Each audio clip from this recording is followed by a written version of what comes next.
potato chips. You want me to go get the potato chips? No. Because I'm not going to do it while I'm making this video. Because you're going to eat them and the crinkles are going to be in the video. Oh, wait. Okay. Hello everybody, my name is Alex Schiller and welcome back to the Alex Schiller VH channel. Today we're going to be talking about DSLRs versus, your cell phone. Because people think they can take pictures with those.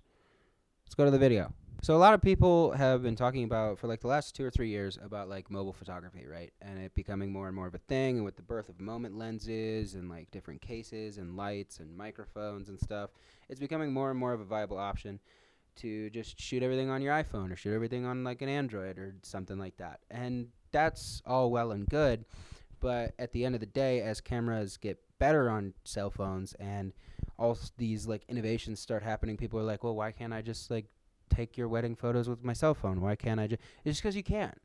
Like, take my phone for instance. Look at this beautiful phone. I picked this phone because in its class during its day, during its heyday, because it's an old fart phone now. It had camera raw. It shot raw. It allowed me to color correct in the phone. It had the best camera, best autofocus in its class.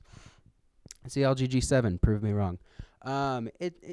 And now it's fine, but at the end of the day, I had to put an SD card in that phone, which a lot of phones don't allow you to do anymore, which means you'd have to pay for iCloud storage, or you'd have to pay for a bunch of different other stuff, or like any different form of storage, Google Drive, etc., to like store all of these raw files that you're putting on there. And to be honest, they're not really even raw. They're just like neutral platform photos, so you're not really even editing like an in-depth raw, because if you were doing that, that'd be like a gigabyte file that take up like literally 1/16 of your space on your phone, and you can't take that many photos because system reserved memory, all sorts of different stuff like that. So like there are certain times where like cell phone cameras are nice because out of camera, just like straight up like a normal photo, not trying to be raw or anything, the photos look really good. I mean, look at Instagram models, look at different like companies starting up and like doing their own marketing and stuff like that. Like, cell phone cameras have their place, but a lot of people are trying to replace them with professional level cameras,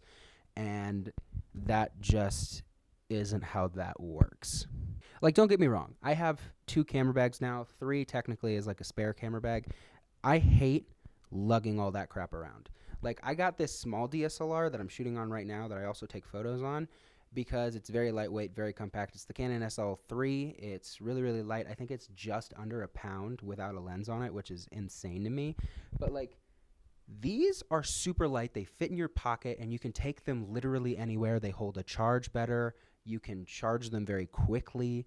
So, like, the portability aspect of mobile photography is fantastic. And this, with like I said earlier, with the birth of moment lenses and cases and lights that are designated for mobile photography, it's only easier. And the kits are not that big. You could fit them in your pocket or in a small, like, for women, you can put it in a purse. For men, get a man purse, Like, it's one of those things that mobile photography has the portability aspect that a lot of like professional people hate lugging around, like 10-pound lenses and huge camera bodies and stuff like that. And take the professional market now. I mean, mirrorless cameras are trying to get smaller and smaller and smaller. The problem is when you're a professional camera, the smaller and smaller and smaller you make that sensor, the less high quality those photos are going to be, and nobody's going to buy your camera. So you can only go so small on a mirrorless kit, which is still way bigger than any mobile photography kit will ever be. So, I mean, mobile photography wins the portability battle hands down. Now, the problem with having such a small kit, the problem with having just your cell phone, is the fact that no professional gig will ever open up for you.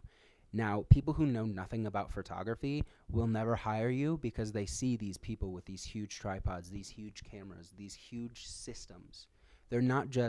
Photography is not just the camera. Photography is the lenses. Photography is the lights. Photography is shutters. Photography is ND filters. Photography is all sorts of different things. Location, location, location. My point is if you show up with a cell phone, nobody is going to take you seriously. When people are trying to get wedding photos done, when people are trying to get like real heavy-duty corporate marketing, when people are trying to get food photos for their menus, anything like that, people want to see the big rig. People have this vision of what a professional photographer looks like, and it does not involve a cell phone. So don't expect to get any professional gigs with mobile photography. No, I'm not saying that mobile photography is like quote unquote professional. It's not one of those things. It's obviously an enthusiast kind of market. It's one of those things that a lot of people do just to, you know, have very nice Instagram photos or have very nice like social media posts and stuff like that, or local marketing for their own stuff. I use my cell phone to take pictures all this time for different thumbnails and different other things for my YouTube channel, for Twitter, for Instagram, for Facebook. So it's got its own niche, but never expect to shoot a wedding on a cell phone. Now, I will have to say, though, editing, the photographer's nightmare, well, most photographers' nightmare, is so much better on mobile.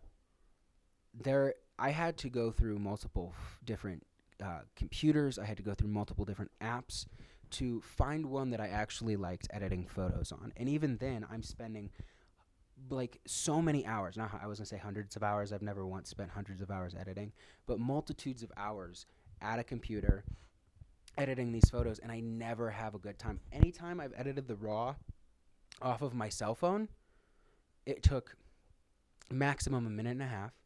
I used all the sliders on Photoshop Express, and I had a photo ready for Instagram, ready for anything that I wanted to put out in an instant. I've gotten some really freaking good photos off of my camera with the minimal editing that I've done in Photoshop Express, Flickr, all sorts of different stuff. Even just popping an Instagram filter on it.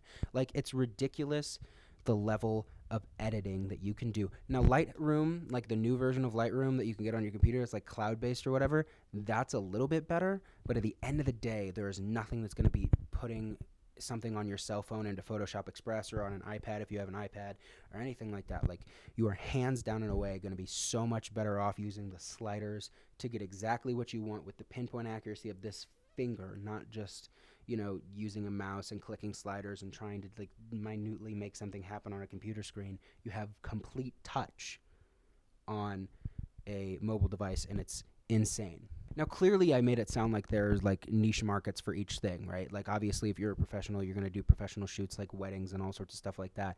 But like, if you're just taking pictures for Instagram, like if you want to be an Instagram model, you want to do Instagram food photography, like if you want to do social media stuff, mobile photography is great. People are always saying like, this is superior to the other, this is like superior to this, or you should do this, or if you're doing this, you're an amateur, etc., etc. They all have their time and place. I would never use the camera that I'm shooting this video on right now to shoot something that I was going to quickly post to Instagram, because it's just too much of a hassle. That is what the market for cell phone cameras, that is the evolution of mobile photography that we want to see. Don't use your cell phone to take wedding pictures for your aunt, because that's not okay. But also, don't take a picture of your dog and post it to Facebook with a DSLR. I think you're not that stupid, but to be fair, this is the internet. I love you. Like and subscribe if you haven't already.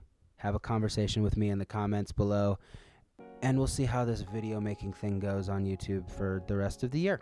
So yeah, bye.